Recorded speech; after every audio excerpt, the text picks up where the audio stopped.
Hello বন্ধুরা, তোমরা কেমন আছো? আমি তো বেশ ভালো আছি। চলে এলাম একটা নতুন মেকআপের ভিডিও নিয়ে। এটা একটা অ্যানিভার্সারি ব্রাইডের মেকআপ ছিল, সেমি ব্রাইড মেকআপ। তার ডিমান্ড ছিল যে সে একটা ট্র্যাডিশনাল লুক করবে একদম। বাঙালি বাঙালি একটা ব্যাপার। মাঠে সিটি করে সিঁদুর পরে সেই রকম। তো আমি সেই রকম দেওয়ার চেষ্টা করেছি। তোমরা দেখো আর জানিও কেমন হয়েছে এই মেকআপটা। আর আমার ভিডিও যদি ভালো লেগে থাকে অবশ্যই একটা লাইক করে দিও। তাহলে তোমরা আমার প্রত্যেকটা ভিডিও তোমরা তাড়াতাড়ি দেখতে পেয়ে যাবে।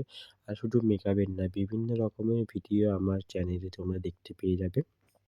এটা হলো ফাইনাল লুক। তো তোমরা জানিও কেমন হয়েছে তার পুরো গেটআপটা। তার তো এই মেকআপটা খুবই পছন্দ হয়েছে। তাকে দেখতেও ভালো লাগছিল। আর আজকে এই পর্যন্ত। পরে আসবো কোনো একটা ভিডিও নিয়ে। টাটা, ভালো থেকো। Love you.